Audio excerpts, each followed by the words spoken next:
बीज भाजून केलेला आहे. आम्हा जन्म मरण नाही. एका शेतकऱ्याने ठरवलं या वेळेला म्हणले 2 टन हरभऱ्याचं पीक घेणार. किती टन? 2 टन हरभऱ्याचं पीक घेणार म्हणते. वाशिमच्या बाजारात गेला.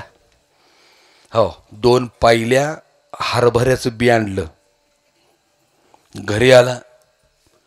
हो चूल पेटवली, कढई ठेवली आणि 2 पायले आणलेलं बी कढईत खरपूस भाजलं. भाजून झाल्यावर ठिक्यात भरलं आणि पेरायला घेऊन गेला. इतकं उगावलं बरं का, इतकं उगावलं. उगवल का? का बरं डॉक्टर साहेब, का उगवणार नाही? भाजल्यानंतर त्याचा जन्माचा मोडच जाळून टाकला. म्हणजे उगवण्याचा मोडच जसं जाळून टाकला जातो, बी उगवत तसं वासनेचं बीज जाळलं.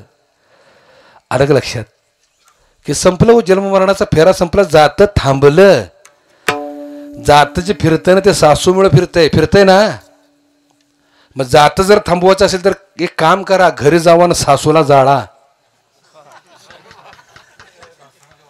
कुठल्या सासूला? खऱ्या सासूला जाळाल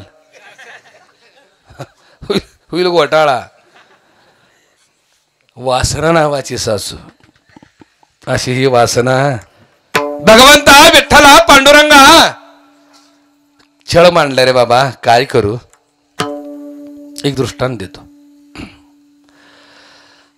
4 तरुण होते. ते नोकरीच्या शोधाला लागले होते. आता या कलियुगात कुठली नोकरी लागते सहज? ते बिचारी वण फिरत होते नोकरीसाठी. एकानं पत्ता सांगितलं. कशाला म्हणले बोंबला थिंडताय, जावा म्हणले तिकडं. हा त्या आळीला म्हणले जुनाट म्हातारी आहे ती नोकरी देती. शब्द लक्षात ठेवा. जुनाट म्हातारी आहे ती नोकरी देते, जावा. हे 4 जण आशेने गेले.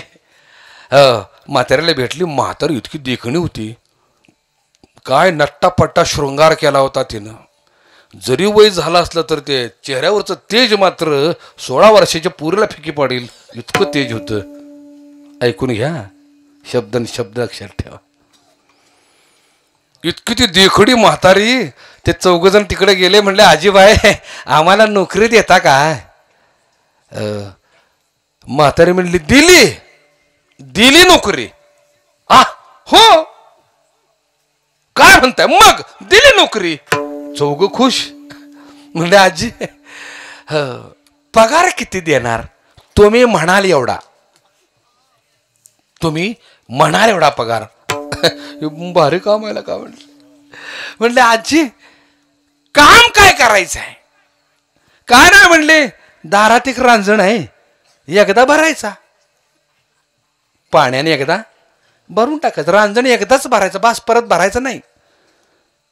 मग पगार कधी देणार? संध्याकाळी.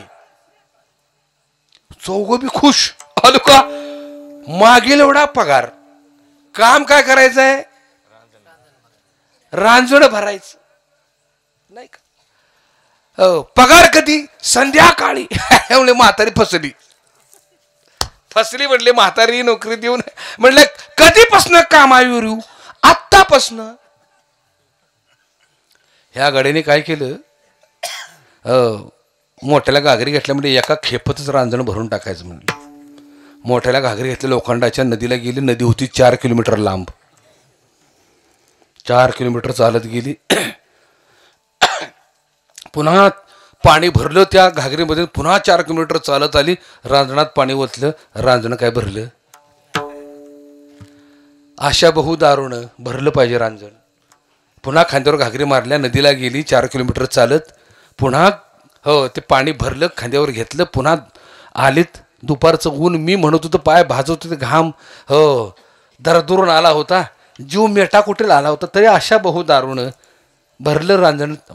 रांजणात पाणी ओतलं. रांजण काय भरलं? आलं का? म्हणले आता रांजण भरलंच पाहिजे. 3 सांज झाली तरी बी ही गेली. जीव मेटाकुटीला आला. चालता येईना. कसं बस पाणी भरलं, खांद्यावर घेतलं. पुन्हा 4 किलोमीटर चालत आली. रात्री 9 वाजल्या. जीव मेटाकोटीला आला. म्हणजे आता काय करायचं? चला म्हणले भरूया रांजण. पाणी ओतलं, चौघांनी 4 घागरी ओतल्या, रांजण काय भरलं. चौघ एकत्र गोळा झालेल्या का म्हटलं रांजण भरलं नाही, पण आता खायचं काय, जावा म्हटली पगार मागूया. हे 4 जण गेली म्हातारीकडे. म्हातारी बसली होती चौकटीत. त्यातला एक जण गेला म्हातारीकडे. म्हातारीला म्हणाला, आजीबाई पगार देता का? म्हातारी म्हणले, रांजण भरलं का र? ते म्हणले, नाही भरलं, पण द्या की पगार, आता खाऊ काय? म्हातारे म्हणले, एकेकानं तोंड आत करा, पगार देते. आशेने बिचारानं तोंड आत केलं. म्हाताऱ्यानं काढून ठेवतं लाकडी फळकूट. जसं ह्यानं तोंड आत केलं तसं नाकावर दणका दिला. गेलं बिचार पुढं. मागच्यांना वाटलं ह्याला पगार मिळालाय. दुसरा गेला, दुसरे बी थोबाडावर एक, ते बी पुढे गेलं. तिसरा गेला, चौघांच्या थोबाडावर एक एक फळकूट पडलं. असू द्या असू द्या असू द्या, कळलंय त्याला.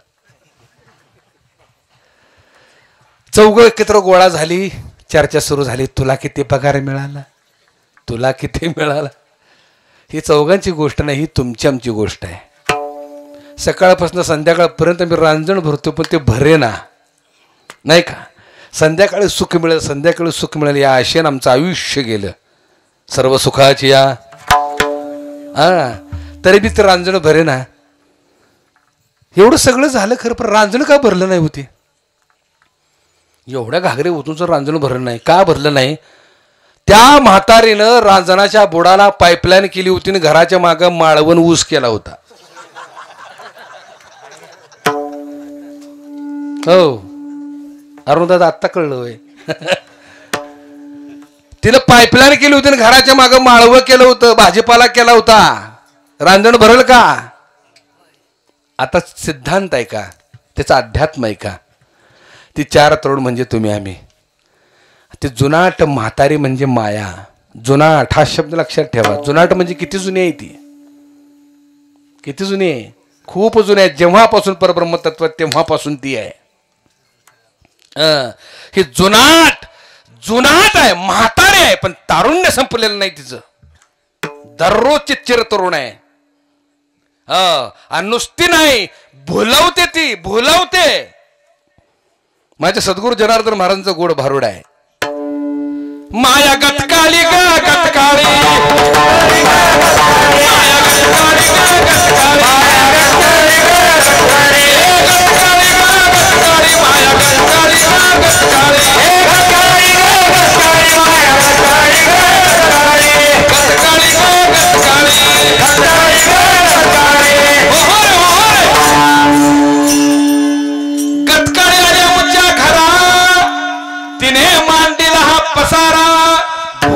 ब्रह्मादी हरिहरा. या गतकाळीने आधी नव्हती बळे आली, घरी येऊन मालकीन झाली. तिने शुद्ध कुळे विटाळली. या गतकाळीने माया गतकाळी ग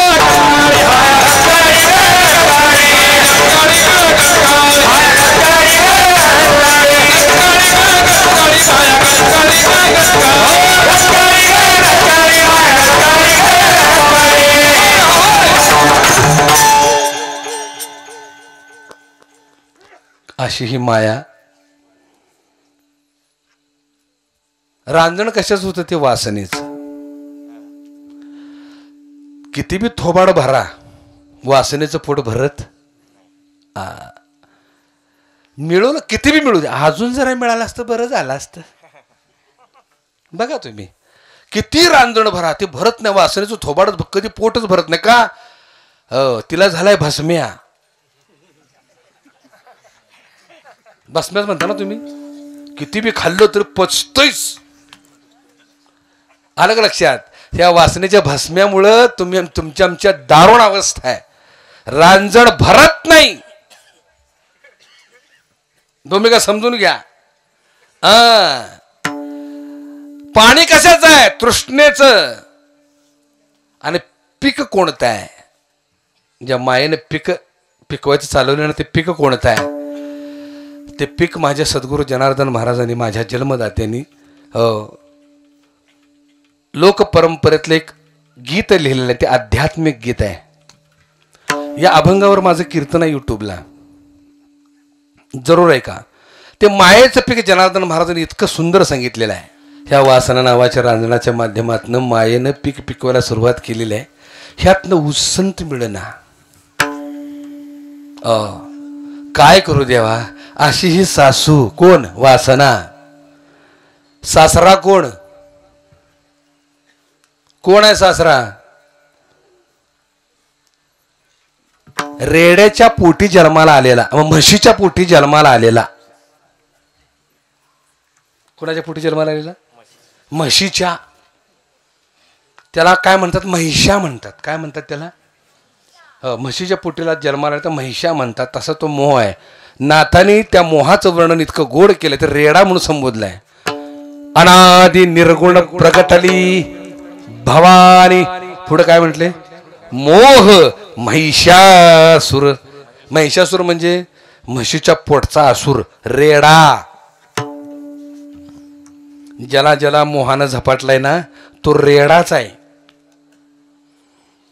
घरात जळता जळना, पण हा सासरा, मोह नावाचा सासरा मामाजी, जिथं धोतर फाटल तिथं गाठ मारते, पण बदली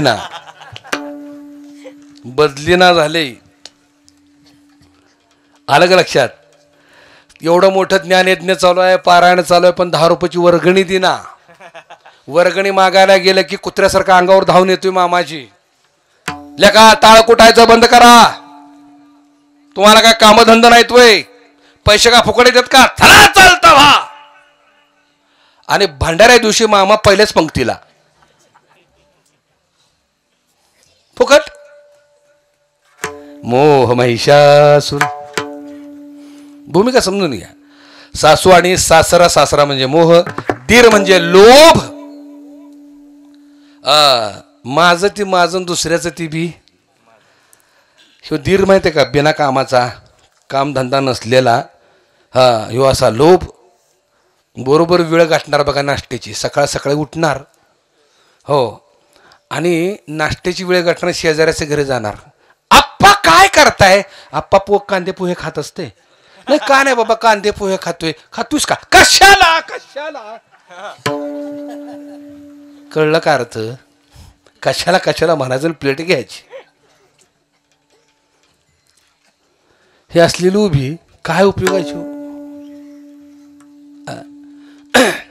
एक 2च मिनिटामध्ये सेवेला पूर्ण विराम देतो. दृष्टांत सांगतो. एक जण देव भोळा होता, लय देव भोळा. डॉक्टर साहेब,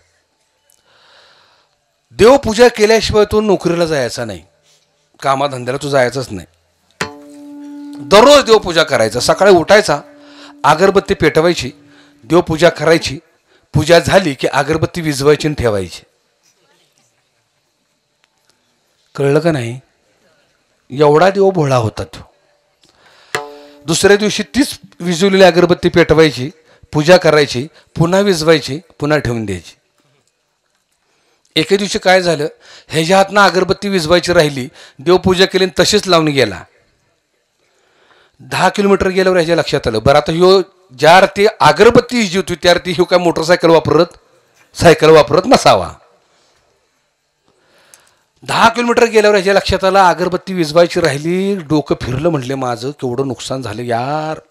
तिथनं माग आले 10 किलोमीटर चालत. बायको दारात उभी होती. नवरा येताना तिनं बघितलं. नवऱ्याला तिने विचारलं का आलाय? काय म्हणले, माझी बुद्धी भ्रष्ट झाली, अगरबत्ती विझवायची राहिल्या, विझवायला आलोय. बायको म्हणली कशाला काळजी करताय, मी बी तुमचीच बायको आहे, विझवून ठेवली या. पण बायको परत म्हटले तुम्हाला अक्कल आहे का? तो म्हटला काय झालं, एवढ्या लांब परत आलाय, तुमच्या चपल्या झिजल्या नसतील? तो म्हटला कशाला काळजी करते सगळं, पायात नाहीत पिशवीत घालून आलोय. हे कोण आहे? लोभ. प्रियकरण प्रियसीचं जोडपं होतं. एवढा त्याग बरं का, एवढा त्याग एकमेकाबद्दल. ह्यो गडी चांद तारे तोड लावू, म्हणजे ह्याच्या बापानच निर्माण केले. इतकं प्रेम. मेरे नस नस में तो बन के लहू समाई है. इतकं प्रेम एकमेकावर. तो राहत होता वर आणि ही राहत होती खाली. एकाच बिल्डिंग मध्ये तो कुठं राहत होता वर आणि ही राहत होती खाली. अरे काय हा लोड शेडिंग असल्यामुळं ह्याने दोघांनी ठरवलं. म्हणले एक काम करूया, म्हणले आपण आज संध्याकाळी लाईट गेली की दोघांनी बाहेर भेटायचं. पण दोघांच्या चर्चा चालली. म्हणलं बाहेर कसं याच, कुठल्या वेळेत याच. तो म्हणला काळजी करू नकोस, मी वरनं 50 पैशाचं नाणं टाकतो.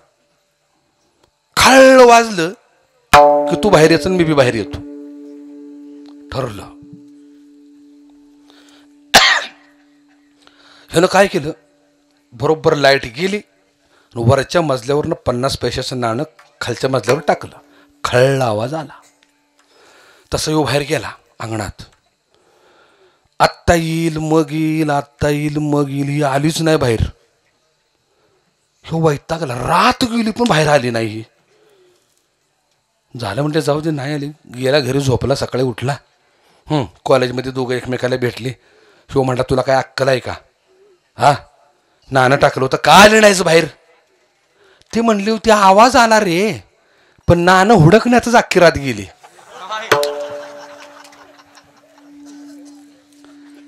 तो म्हणला बेअक्कले, ते नाणं तुला कसं घावल. ती म्हणली का, त्या नाण्याला मी दोरी बांधून टाकली होती. काय बोंबा, कसलो प्रेम यांचं. 50 पैशाचं नाणं सुटत नाही, ही लोभी. लक्षात आलं का.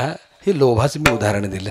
भगवंता दैनंदिन जीवनामध्ये हे काम क्रोध लोभ वासना ही छळतायत रे देवा. भेट रे देवा. करविली तैसी केली कटकट वाकुडे का नीट देव जाणे भावंडन. खरं सांगू, मला एक कुठलाही अभंग सोडवण्यासाठी 2 तास पुरतच नाहीत. म्हणून मी प्रत्येकाला विनवणी करत असतो की बाबा रे, मला एवढ्या लांब एका दिवसासाठी बोलवण्यापेक्षा 3 दिवसाचा माझा एकट्याचा महोत्सव ठेवा. म्हणजे ते गायन निरूपण सगळं छान होईल. एका दिवसासाठी 600 किलोमीटरचा, आता 600 किलोमीटर परत जायचं. हे तुम्हाला तरी परवडते का. मला किती त्रास होतो त्या गोष्टीचा. म्हणून मी विनंती करत असतो. बरं, मला 2 तास पुरतच ना, कोणताही अभंग घ्या 2 तास मला पुरतच नाहीत. म्हणून मी विनंती करतो, पुन्हा जर बोलवायचा प्रसंग आला डॉक्टर साहेब तर 3 दिवस मला द्या. महोत्सव 3 दिवसाचं छान ठेवू, म्हणजे छान आनंद घेता येईल. झालेली सेवा तुम्हासारख्या थोर संत मायबापांच्या चरणी अर्पण करतो. म्हणजे सर्व साथीदार बांधव खूप सुंदर आज साथ या सर्व मंडळींनी दिली. आमचे अरुणदादा खूप सुंदर मृदंग वादन, आज सगळ्याच गोष्टी आनंदानं झाल्या. आमचे परमस्नेही नामधारक, माझे नामधारक डॉक्टर कैलासदादा, या भागात आलो की मी त्यांच्याकडे जात असतो. आमच्या डॉक्टर ठाकरे साहेबांनी या ठिकाणी बोलावून या भागामध्ये माझी ओळख करून दिली. त्यांचे ऋण व्यक्त करतो. आज जे माझे आश्रयदाते आहेत, जे माझ्या पोटापाण्याची व्यवस्था करणारे आहेत, असं म्हणायला काय हरकत नाही. काय हरकत आहे नाही का. सुरुवातीला सांगितलं, यांच्या दातृत्वानं ऐसी देनी देन जो कित सिके हो सेन, जो जो कर उछो करे तासो नीचे नैन. असं थोर उदार व्यक्तिमत्व. 1 वर्ष माझी वाट पाहत होते. असे आमचे बबनराव शंकरराव सरनाईक. दादा उठा जरा, कुठं आहे तुम्ही. उठा उठा. तुमचे ऋण व्यक्त करतो. खूप खूप धन्यवाद. मला सेवेची संधी तुम्ही दिलीत, त्यामुळे तुमचं ऋण व्यक्त करतो. तुम्हाला दीर्घायुष्य लाभो आणि अखंड भगवंताचं स्मरण आपल्या मुखातून घडत राहो, ही भगवंताच्या चरणी प्रार्थना करतो. पुन्हा एकदा सर्व श्रोता मायबापांच्या चरणी सेवा अर्पण करतो आणि या ठिकाणी सेवेला पूर्णविराम देतो. भैरवी नको ना. विठ्ठल जय जय विठ्ठल जय.